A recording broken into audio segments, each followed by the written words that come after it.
Selamat siang, nama saya Dr. Erna Bagiari. Saya bertugas di rumah sakit di daerah Gianyar. Saya mau sharing sedikit pengalaman saya kena COVID ini. Saya masih umur 35, mungkin tahun ini bulan depan mungkin 36 ya. Masih muda, energik, dan saya adalah tipe orang yang sangat disiplin. Ya. Kalau di rumah sakit saya selalu pakai APD yang lengkap, pakai masker N95 sekali pakai. Mungkin awal-awal saya pernah reuse, tapi setelah itu saya menyadari bahwa kesehatan itu sangat penting, jadi saya tidak berani reuse lagi, sekali pakai buang. Kita tahu sendiri kalau N95 itu cukup mahal ya, di atas 100.000, yang mungkin sekarang ada yang di atas 50.000 ya. Saya selalu pakai gaun saat kerja. Kalau ada tindakan, rumah sakit juga sudah menyediakan hazmat yang lengkap untuk saya. Selama saya kerja, saya tidak minum, tidak makan, tidak pipis. Kalau kebelet BAB tahan dulu, kabar. Saya selalu begitu setiap hari. Dan saya juga kerja menggunakan stetoskop yang panjangnya 2 meter. Mungkin waktu pertama kali saya pakai stetoskop yang 2 meter itu pasti banyak yang wih serem.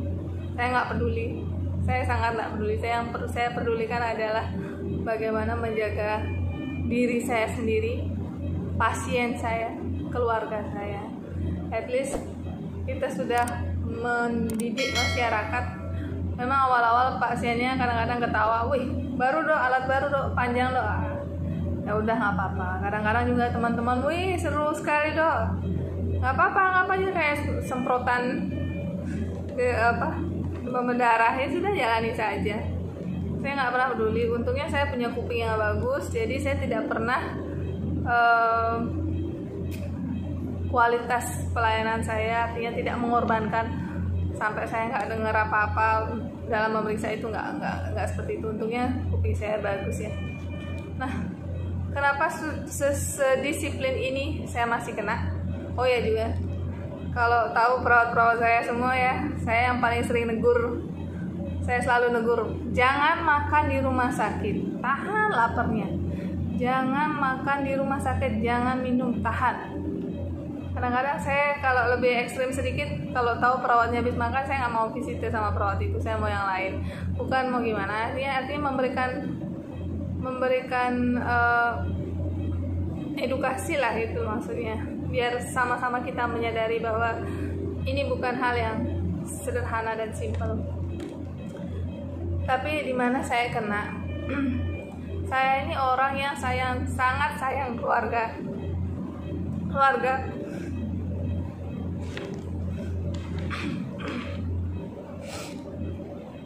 Ya, jadi banyak sekali anugerah dalam hidup saya, keluarga, anak-anak.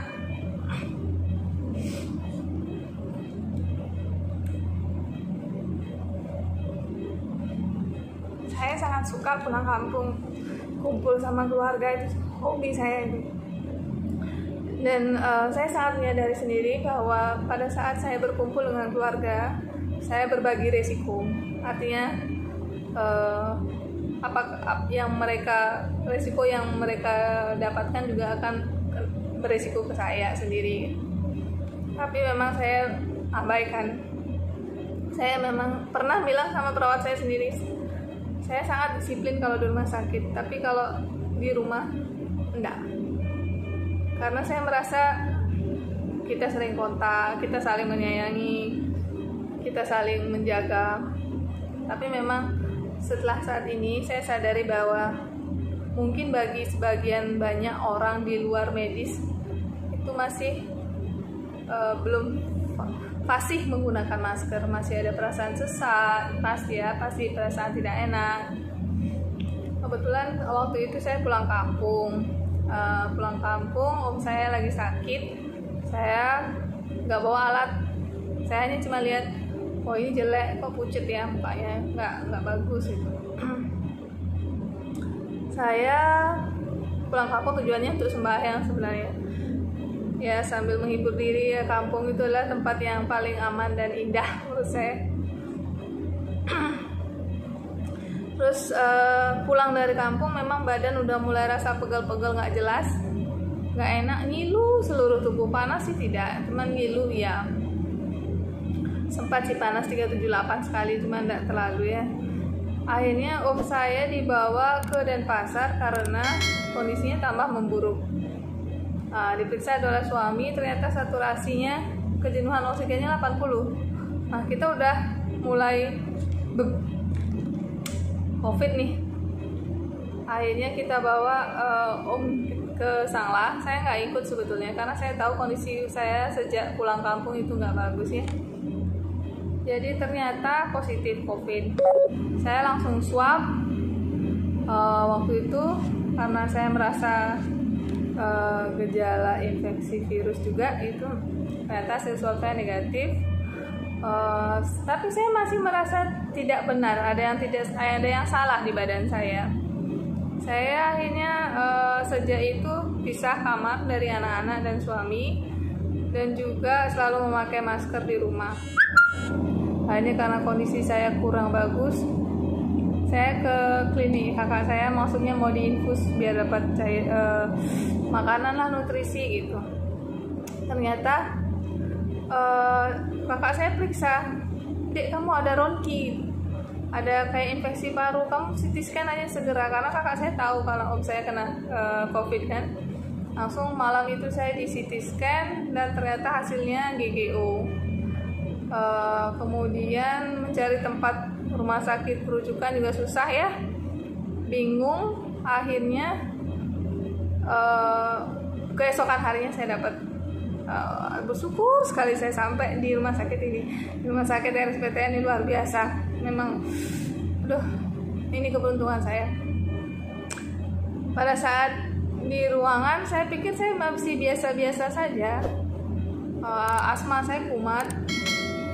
Jadi saya punya komorbid asma ya sebelumnya. Asma kumat, saya batuk-batuk, rasanya batuk yang sangat parah dan hebat. Setelah dinebulisasi sama perawat-perawatnya, ternyata masih rasa nggak enak.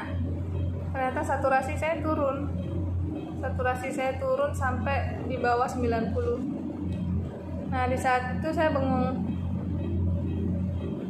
Saya masih berharap sebetulnya saya bukan COVID.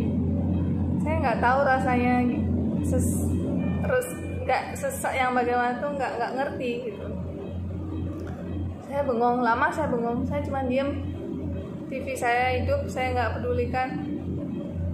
Saya cuma merasa ini rasanya ya, diambang-ambang nafas habis itu ya. Akhirnya saya dipindahkan ke ICU. Hasil swabnya ternyata akhirnya saya positif COVID. Selama dalam ICU juga saya kan dipasang ini. Kalau kalian tahu, ini adalah vena sentral. Dipasang di vena sentral di sini. Kemudian juga di tangan dipasang arterial line untuk mengukur tekanan darah secara akurat. Benar-benar perawatan yang sangat intensif dari RSPTN dan sangat ketat. Saya kurang lebih 1 minggu tiduran lebih mungkin di tempat tidur, tidak gerak, takut gerak, takutnya ini macet atau apa. Tidak juga untuk lain-lainnya biar juga nggak macet. Saya merasa banyak hal dari medis dan non medis, juga spiritual juga saya merasakan ada perbedaan sebetulnya. Kalau dari segi medis, tensi saya sempat 60. Tekanan darah itu malam banget itu. Dikasih obat penopang tensi, saya teriak-teriak. Kepala saya mau pecah, dada saya sakit sampai tembus ke punggung. Semua perawatnya datang sini. Ada yang mijitin tangan, ada yang mijitin badan, kaki, semua berdoa untuk saya. Luar biasa. Itu shoki saya yang kedua. Saya habis itu saya nggak bisa nangis ya, kalau mikirin keluarga saya nangis, tapi kalau mikirin sakit saya cuma bisa bengong. Ternyata gini rasanya.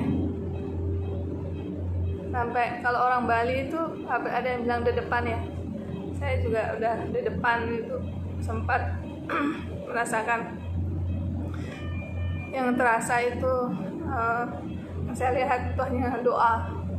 Saya melihat orang-orang berdoa, cewek beda, cowok beda. Tapi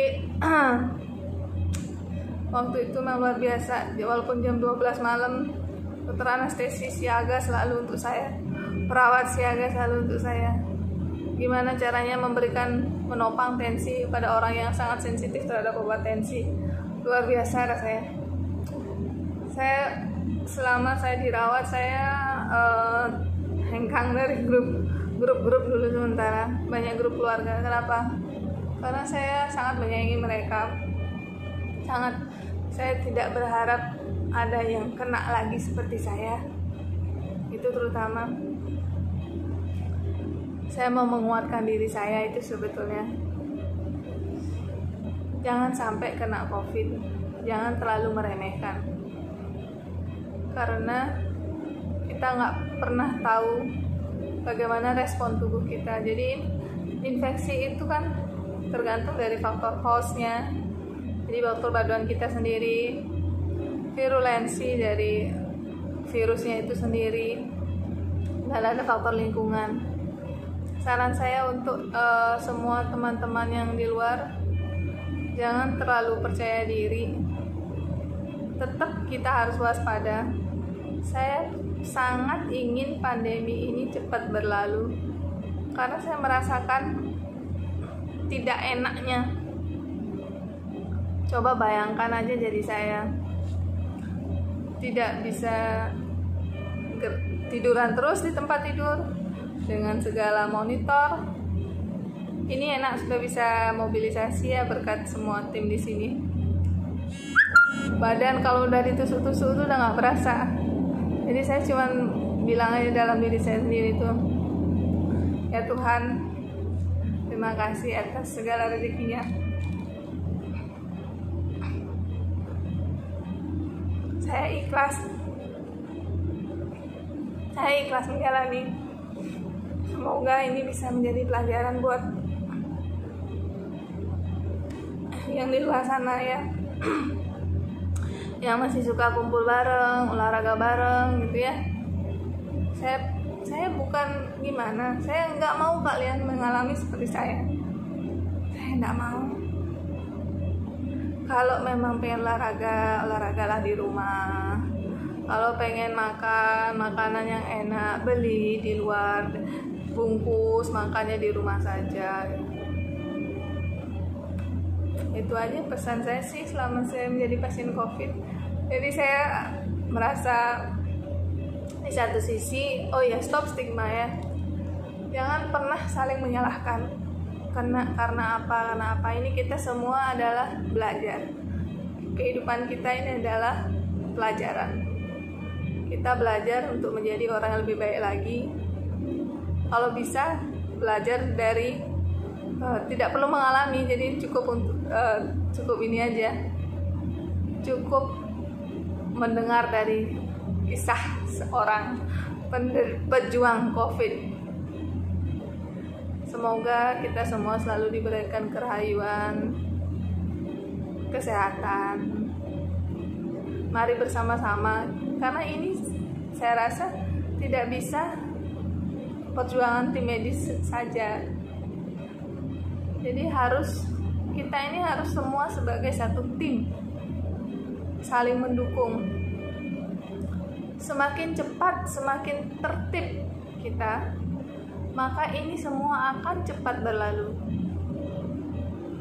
Semangat untuk semuanya, salam sehat, semoga semuanya bisa berkumpul selalu dengan keluarga tersayang, menikmati waktu weekendnya dengan indah dan bahagia semuanya.